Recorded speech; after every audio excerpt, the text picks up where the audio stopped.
Hello dear viewers, welcome back to my YouTube channel.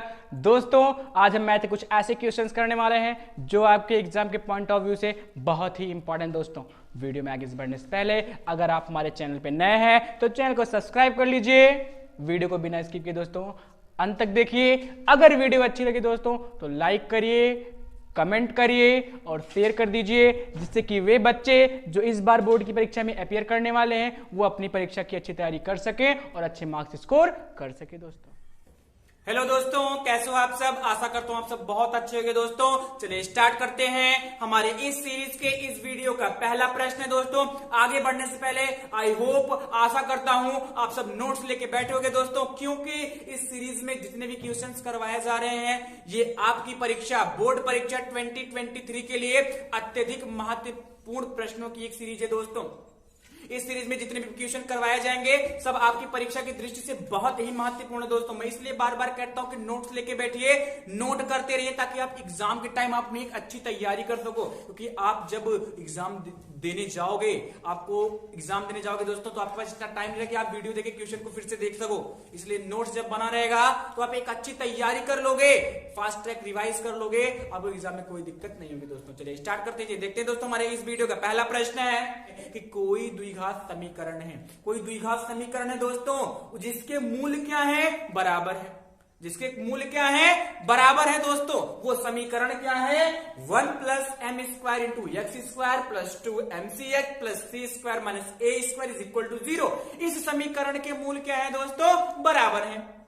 इस समीकरण के मूल क्या है दोस्तों, बराबर हैं। तो सिद्ध करना है आपको कि C square is equal to A square, bracket में 1 प्लस एम स्क्वायर आपको प्रूव करना है। दोस्तों आई होप आप क्वेश्चन समझ गए होंगे। चलिए आगे बढ़ लेते हैं, चलिए इसके सॉल्यूशन की तरफ चलते हैं। दोस्तों क्वेश्चन लगाने से पहले दोस्तों कुछ चीजें हैं जिनके बारे में जानकारी आपको बहुत ही जरूरी है।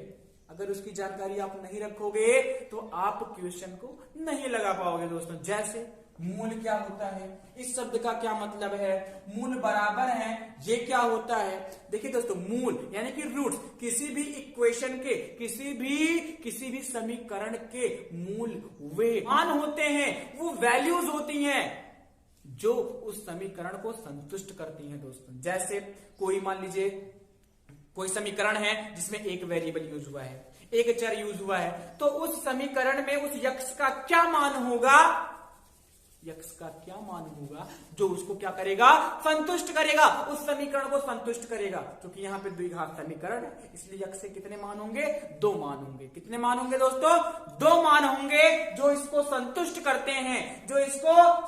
करते हैं। वो दोनों मान क्या है, बराबर हैं। दोनों मान क्या है, समान है। उन्हीं को हम मूल कहते हैं। उन्हीं को क्या कहते हैं, मूल कहते हैं। यानी कि वे मान, वे वैल्यूज जो समीकरण को संतुष्ट करती हैं, समीकरण में जो वेरिएबल यूज हुए हैं उनकी ऐसी वैल्यूज जो समीकरण को क्या करती हैं, संतुष्ट करती हैं। दोस्तों वही क्या कहलाती हैं, मूल कहलाती हैं।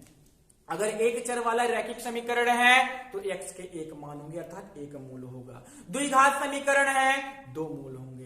त्रिघात समीकरण है 3 मूल होंगे। जैसा कि क्वेश्चन ने पहले से कह दिया है कि द्विघात समीकरण है, आप देख के भी जान सकते हो। अधिकतम घात 2 है, द्विघात समीकरण है। अधिकतम घात 2 है, द्विघात समीकरण। कितने मान निकलेंगे जी, बिल्कुल 2 मान निकलेंगे। और वो दोनों मान यानी कि दोनों मूल क्या है, समान है। तो उसके लिए इस समीकरण के दोनों मूल समान है, तो उसके लिए सिद्ध करना है आपको C square is equal to A square bracket में 1 प्लस एम स्क्वायर। दोस्तों आपको सिद्ध करना है।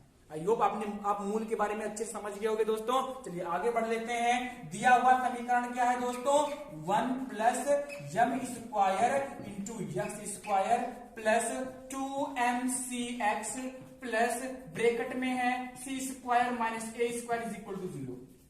क्वेश्चन क्या है दोस्तों, दिया हुआ समीकरण क्या है कि 1 plus M square into x square plus 2 m c x plus c square minus A square is equal to 0। ये आपका दिया हुआ समीकरण है। इसके मूल बराबर है, बराबर मूल का क्या होता है, बराबर मूल मतलब क्या होता है दोस्तों। सबसे पहले किसी भी द्विघात समीकरण का व्यापक रूप समझिए। द्विघात समीकरण का व्यापक रूप, क्योंकि द्विघात समीकरण का व्यापक रूप क्या होता है दोस्तों, जी बिल्कुल क्या होता है, A X square plus B X plus C बराबर 0 होता है। बिल्कुल सही आपने कहा। द्विघात समीकरण का व्यापक रूप क्या होता है दोस्तों, द्विघात समीकरण का व्यापक रूप क्या होता है, A X square plus B X plus C बराबर 0 होता है दोस्तों। द्विघात समीकरण का व्यापक रूप याद कर लीजिए, दिमाग में बिठा लीजिए। द्विघात समीकरण का व्यापक रूप ax square plus B X plus C बराबर 0 होता है। ax square plus B X plus C बराबर 0 होता है दोस्तों। इसके मूल निकालने के लिए कई सारी विधियां हैं। इस समीकरण के मूल निकालने की कई सारी विधियां हैं, जैसे गुणनखंड विधि, factorisation method, perfect square method यानी कि पूर्ण वर्ग विधि, और श्रीधराचार्य जी का सूत्र था जिसे हम द्विघाती सूत्र कहते हैं दोस्तों। तो श्रीधराचार्य जी का सूत्र क्या होता है दोस्तों? चूंकि श्रीधराचार्य जी का सूत्र क्या होता है? चूंकि धराचार्य जी का सूत्र क्या होता है? धराचार्य के सूत्र से, श्रीधराचार्य के सूत्र से दोस्तों, श्रीधराचार्य के सूत्र से डायरेक्ट आप रूट निकाल सकते हो। यक्स बराबर क्या होता है? Minus B plus minus under root B square minus 4ac upon 2a। Sridharacharya ji के सूत्र में क्या होता है? यक्स बराबर minus B plus minus under root B square minus 4ac upon 2a होता है दोस्तों। यहां पर जो बी स्क्वायर, ध्यान दीजिएगा, अच्छे समझिएगा, यहां जो बी स्क्वायर माइनस 4ac है ना दोस्तों, ये क्या होता है? ये डिस्क्रिमिनेंट होता है, विविक्त कर कहलाता है। ये क्या कहलाता है दोस्तों? विविक्त कर कहलाता है, डिस्क्रिमिनेंट कहलाता है दोस्तों। किसी भी द्विघात समीकरण के मूलों की प्रकृति जो होती है दोस्तों, इसी पर निर्भर करती है। ध्यान से समझिएगा, ध्यान से। यहाँ पे मूल बराबर है, यानी कि प्रकृति क्या है कि वो मूल समान है। और समान कब होंगे? जब मूल क्या है? वास्तविक है दोस्तों। मैं आपको सारी चीजें बताऊंगा डिटेल में, अच्छे समझिएगा। बी, यहाँ पे जो बी स्क्वायर माइनस 4ac है, ये समीकरण का विविक्त कर कहलाता है दोस्तों। क्या कहलाता है? विविक्त कर कहलाता है, डिस्क्रिमिनेंट कहलाता है। और किसी भी द्विघात समीकरण के मूल की प्रकृति, उसका नेचर इसी डिस्क्रिमिनेंट पे डिपेंड करता है, इसी विविक्तकर पर डिपेंड करता है दोस्तों। कैसे करता है थोड़ा सा समझिएगा। डी, यदि डी का मान सॉल्व करते समय डी बराबर तो बी स्क्वायर माइनस 4ac हो गया, डी बराबर बी स्क्वायर माइनस 4ac तो हो गया दोस्तों। समझिएगा अच्छे से। यदि डी का मान 0 के बराबर या 0 से बड़ा आ गया, 0 के बराबर या 0 से बड़ा आ गया दोस्तों, तो मूल क्या होते हैं? तो मूल वास्तविक होते हैं दोस्तों। रूट क्या होते हैं? वास्तविक होते हैं। 0 से बड़ा या 0 के बराबर आ गया तो रूट जो होंगे दोस्तों क्या होंगे? वास्तविक होंगे, रियल होंगे। इसी में थोड़ा सा और समझिए कि यदि केवल बड़ा है तो मूल जो होंगे वो असमान होंगे, यानी बराबर नहीं होंगे, बराबर नहीं होंगे दोस्तों। डी बराबर 0 हो गया, मूल समान होंगे। वास्तविक तो है ही, लेकिन कैसे होंगे? समान होंगे। और डी अगर छोटा आ गया 0 से तो मूल कैसे हो जाएंगे दोस्तों? काल्पनिक हो जाएंगे। कैसे हो जाएंगे?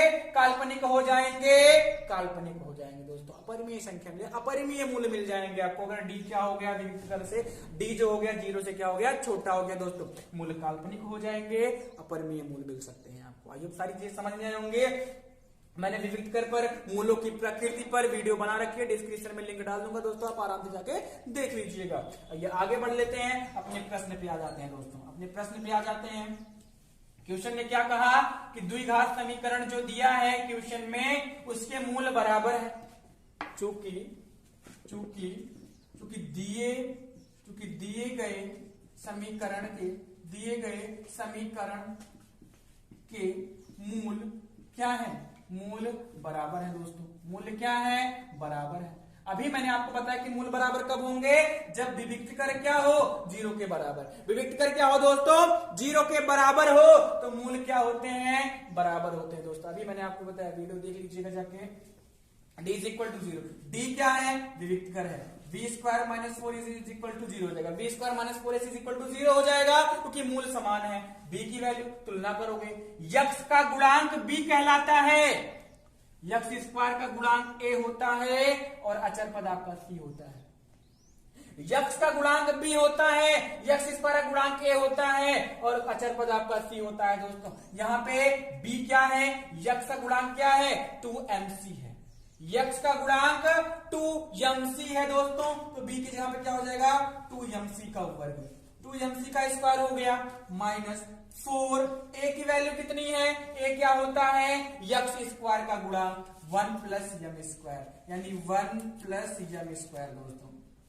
c की वैल्यू, अचर पद आपका क्या है? c स्क्वायर माइनस a स्क्वायर, c square minus a square बराबर 0। आई होप समझ में आया होगा। B square minus 4ac is equal to 0। तुलना करोगे आप, बी की वैल्यू मिलेगी 2mx, 2mc मिल जाएगी, ए की वैल्यू मिल जाएगी 1 प्लस एम स्क्वायर, सी की वैल्यू मिल जाएगी आपका अचर पद यानी कि सी स्क्वायर माइनस ए स्क्वायर। ये आगे बढ़ लेते हैं, सॉल्व कर लेते हैं, इसी समीकरण को सॉल्व कर लेंगे दोस्तों। तो देखते हैं 2 का स्क्वायर 4, m स्क्वायर सी स्क्वायर, भाई 2mc का और स्क्वायर है तो 2 का हो गया 4, m का हो गया m स्क्वायर और c का हो गया c स्क्वायर माइनस। आगे बढ़ लेते हैं दोस्तों, 4 ये रहने दीजिए, इनका गुणा कर लीजिए। 1 का c में होगा c स्क्वायर, 1 का माइनस a में होगा minus a square. I hope समझ में आ रहा होगा।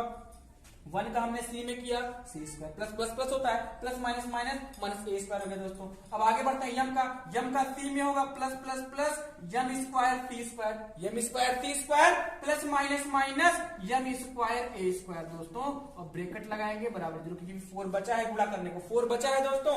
ये आगे बढ़ते हैं, 4m स्क्वायर c स्क्वायर रहने दीजिए, माइनस से गुणा करेंगे माइनस 4c स्क्वायर हो जाएगा। भाई c में पहले करेंगे फिर माइनस माइनस प्लस, प्लस का 4a स्क्वायर हो गया, minus plus minus 4m square c square हो गया, minus minus plus 4m square a square हो गया, 4m स्क्वायर a स्क्वायर। दोस्तों हमने 4 का भी अंदर क्या कर दिया, गुणा कर दिया दोस्तों, 4 का भी अंदर हमने मल्टीप्लाई कर दिया।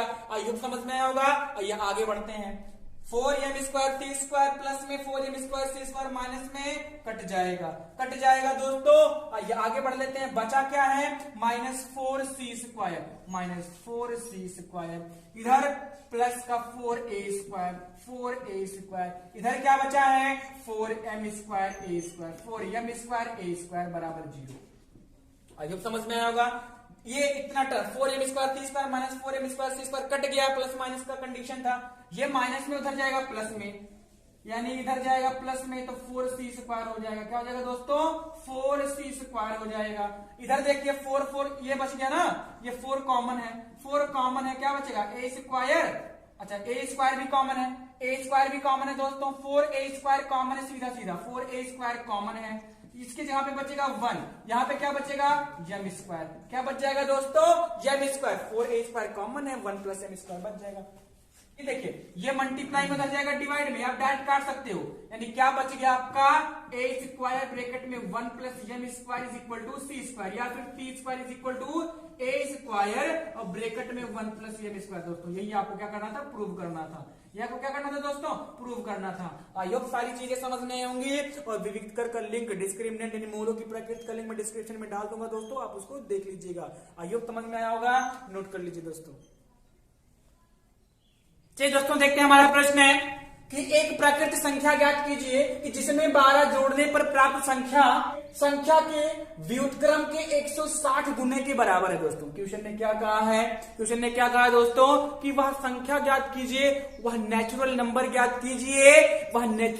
ज्ञात कीजिए दोस्तों कि जिसमें 12 जोड़ दिया जाए तो जो संख्या मिलती है उस पहली वाली संख्या के व्युत्क्रम के 160 गुने के बराबर है। दोस्तों ये क्वेश्चन समझ में आया होगा। आइए आगे बढ़ते हैं दोस्तों, इसकी सॉल्यूशन की तरफ चलते हैं। क्वेश्चन ने क्या कहा है कि कोई संख्या ज्ञात कीजिए, वह नेचुरल नंबर आपको ज्ञात करना है। सबसे पहले दोस्तों अब हमें पता नहीं कि वह नंबर क्या है, तो माना वह संख्या दोस्तों यक्स है। ओके, माना वह संख्या क्या है, यक्स है दोस्तों, मान लिया कि वह संख्या क्या है, यक्स है। आइए समझ में आ रहा होगा, माना वह संख्या क्या है, यक्स है। आगे क्या कहा जा रहा है कि जिसमें 12 जोड़ने पर लिखेंगे जब इसमें 12 जोड़ दिया जाता है, कितना, जब इसमें 12 जोड़ते हैं, 12 जोड़ते हैं दोस्तों, 12 जोड़ते हैं, तब प्राप्त संख्या क्या हो जाएगी दोस्तों, तब प्राप्त संख्या क्या हो जाएगी, x प्लस 12। ओके, समझ में आया ना। मान लिया कि वह संख्या x है, तो जब इसमें 12 जोड़ेंगे तो संख्या कितनी हो जाएगी, x प्लस 12 हो जाएगी। बट प्रश्नानुसार क्या है, अकॉर्डिंग टू क्वेश्चन क्या है दोस्तों, यहाँ पे अकॉर्डिंग टू क्वेश्चन है कि जब 12 जोड़ देते हैं उसके बाद जो संख्या है, जो प्राप्त संख्या है देखिए x प्लस 12 जो है दोस्तों, इस वास्तविक संख्या के उस संख्या के व्युत्क्रम के 160 गुने के बराबर है। समझ में आया ना, कोई संख्या ज्ञात करनी है, आपने माना हुआ संख्या x है। अब जब इसमें 12 जोड़ते हैं तो प्राप्त संख्या उस संख्या के व्युत्क्रम के 160 गुने के बराबर है दोस्तों, वह संख्या आपको ज्ञात करनी है। आइए समझ में आया होगा, ये आगे बढ़ते हैं। कुल मिला के दोस्तों ये हो गया x + 12 = 160 अपॉन x हो जाए भाई, 160 का 1 में गुणा करेंगे तो 160 ही होगा। ये भाग में है, इधर आएगा गुणा में हो जाएगा दोस्तों, यानी कि x² + 12x और बराबर 160 हो गया। होगा कि नहीं होगा भाई, दोनों में गुणा होगा, x का x में x², x का 12 में 12x बराबर 160 हो गया। x² + 12x - 160 बराबर 0, उधर प्लस में था इधर आएगा माइनस में, इधर प्लस में इधर आएगा माइनस में। दोस्तों ध्यान दीजिएगा, प्लस में था उधर जाएगा माइनस में हो जाएगा दोस्तों, बन गया द्विघात समीकरण। बन गया द्विघात समीकरण दोस्तों, फैक्टराइजेशन मेथड से हल कर लीजिए। देख लेते हैं, x² + 12x - 160 बराबर 0। गुणनखंड विधि लगाते हैं, यहां पे माइनस है, अब क्या समझ मिलेगा, यहां पे माइनस है, यहां पे 160 का कांस्टेंट टर्म का a में गुणा करेंगे। द्विघात समीकरण का व्यापक रूप ax² + bx + c बराबर 0 होता है दोस्तों। किसी जब गुणनखंड करना होता है तो हम पहले चेक करते हैं कि c का a में गुणा करेंगे तो कितना आएगा। c का a में गुणा करेंगे तो 160 एकदम 160 हो गया, यहाँ पे माइनस है यानी घटा करके, क्या समझेंगे, माइनस से घटा करके, यानी कि इस 12 को ऐसे दो भाग में तोड़िए। इस 12 को जो बीच में आपका b है ना, b को ऐसे दो भाग में तोड़िए दोस्तों कि गुणा करने पर क्या आ जाए, 160 आ जाए। भाई 160 ही तो हुआ था गुणा करने पे, इस 12 को ऐसे दो भाग में तोड़ना है कि गुणा करने पर 160 आ जाए दोस्तों, और यहाँ पे माइनस है तो घटाने पे कितना आ जाए, 12 आ जाए। इन दोनों इस 12 को ऐसे दो संख्याओं में तोड़ना है कि गुणा करने पर, उन्हीं संख्याओं का गुणा करने पर 160 आ जाए और उन्हीं को घटा देने पर कितना आ जाए, 12 आ जाए दोस्तों। आइए आप तो दिमाग में कैलकुलेट कर चुके हो दोस्तों जी, बिल्कुल। 20 और 8, 20 में से 8 जाएगा दोस्तों 12 हो जाएगा, 20 में से 8 जाएगा 12 हो जाएगा, और 20 अट्ठे 160 होता है। बस इतना कर लिया तो सारी चीजें हल हो जाएंगी। x का अंदर गुणा करेंगे तो 20x हो गया, प्लस माइनस माइनस 8x - 160 बराबर 0। कोई दिक्कत नहीं होनी चाहिए। x कॉमन है, x + 20 - 8 कॉमन है, x + 20 दोस्तों बराबर 0। कॉमन है ना, x कॉमन है, x + 20 - 8 कॉमन, भाई x + 20 यहाँ पे मिला है तो अगले ब्रैकेट में भी आपको x + 20 बनाना है हर हाल में, तभी तो कॉमन ले पाओगे। तो माइनस माइनस कॉमन था, कॉमन कर लिया, 8 कॉमन था 8 कॉमन कर लिया। याद रखिए जहां से माइनस कॉमन करेंगे वहां पे क्या हो जाएगा दोस्तों, प्लस हो जाएगा। x माइनस में था प्लस हो गया, 160 माइनस में था प्लस हो गया, फिर से x + 20 कॉमन हो गया दोस्तों, x + 20 कॉमन हो गया, x - 8 भी बचेगा बराबर 0।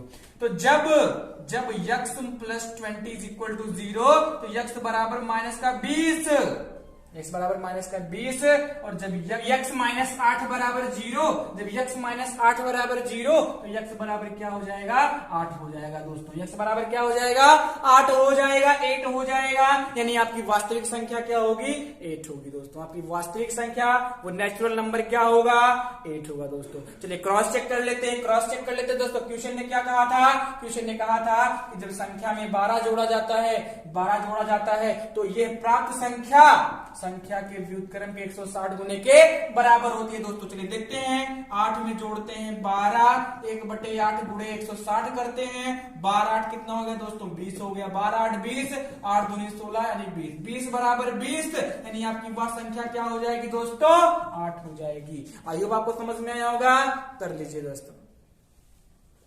चलिए दोस्तों देखते हैं हमारा तीसरा प्रश्न है। एक लंबवृत्तीय शंकु के आधार की परिधि 24 पाई सेंटीमीटर तथा ऊर्ध्व ऊंचाई 5 सेंटीमीटर है, तो शंकु का आयतन ज्ञात कीजिए। मोस्ट इंपोर्टेंट क्वेश्चन दोस्तों आपका, पृष्ठीय क्षेत्रफल और आयतन से आपका मोस्ट इंपोर्टेंट क्वेश्चन 4 नंबर में पूछ लिया जाता है। अच्छे से करिएगा, एक एक क्वेश्चन को अच्छे से करिएगा दोस्तों। एक लंबवृत्तीय शंकु के आधार की परिधि कितनी है, 24 पाई सेंटीमीटर तथा ऊर्ध्व ऊंचाई कितनी है, 5 सेंटीमीटर। शंकु के आयतन ज्ञात कीजिए। आइए दोस्तों इसके सॉल्यूशन की तरफ चलते हैं दोस्तों, आइए हल करते हैं। सबसे पहले फिगर बना लेंगे। एक शंकु दिया है, इसकी ऊर्ध्व ऊंचाई कितनी दोस्तों, इसकी ऊर्ध्व ऊंचाई कितनी है, 5 सेंटीमीटर। कितनी है दोस्तों, 5 सेंटीमीटर। इस आधार की परिधि दोस्तों, आधार तो वृत्ताकार होता है ना, इसकी परिधि कितनी दी गई है दोस्तों, 24 पाई सेंटीमीटर। कितनी दी गई है, 24 पाई दोस्तों। परिधि बराबर कितना दिया है 24 पाई सेंटीमीटर। ओके, परिधि क्या होता है वृत्ताकार, वृत्त की परिधि क्या होती है दोस्तों 2 पाई आर, वृत्त की परिधि 2 पाई आर दोस्तों 24 पाई, यहाँ पे 24 पाई कर लेंगे, पाई से पाई कैंसिल, 2 12 दूनी 24, आर कितना आ गया दोस्तों 12 सेंटीमीटर। हम कहेंगे कि शंकु की त्रिज्या कितनी होगी, शंकु की त्रिज्या कितनी होगी दोस्तों 12 सेंटीमीटर। त्रिज्या निकालने की जरूरत क्यों पड़ी, क्योंकि शंकु का आयतन होता है दोस्तों 1/3 पाई आर स्क्वायर एच। शंकु आयतन का दोस्तों 1/3 पाई आर स्क्वायर एच होता है दोस्तों। चूंकि आयतन क्या होता है, चूंकि शंकु का आयतन क्या होता है दोस्तों, चूंकि शंकु का आयतन क्या होता है 1/3 पाई आर स्क्वायर एच होता है दोस्तों, 1/3 पाई आर स्क्वायर एच होता है, इसलिए आर की जरूरत पड़ी। जब तक आपको आर नहीं पता रहेगा, त्रिज्या नहीं पता रहेगा, तब तक आप लगा नहीं पाओगे दोस्तों। आइए लगा लेते हैं, 1/3 पाई की वैल्यू 22/7, पाई की वैल्यू 22/7, त्रिज्या कितनी आई है 12, 12 गुणे 12, ऊंचाई कितनी दोस्तों 5 है। चलिए देख लेते हैं, सॉल्व कर लेंगे इसको, 3 एकम 3, 3 चौक 12, और कुछ कट रहा है जी, नहीं कट रहा है, चौक 22 चौक 88 हो गया, 22 चौक दोस्तों 88 हो गया, और गुणे 12 पंचे 60 हो गया, और बटे में 7 हो गया।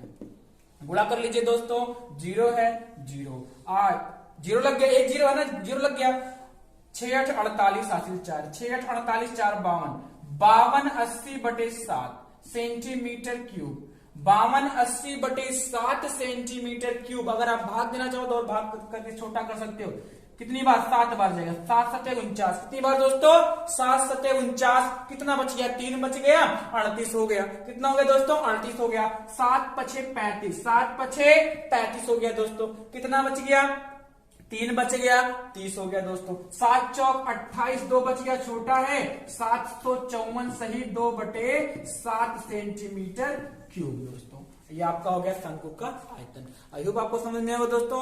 अगर वीडियो अच्छी लगे तो लाइक कर दीजिए, कमेंट कर दीजिए और शेयर कर दीजिए, ताकि वे बच्चे जो बोर्ड की परीक्षा में अपियर करने वाले हैं वो अपनी परीक्षा की अच्छी तैयारी कर सके और इस वीडियो का लाभ ले सके दोस्तों। Thank you very much.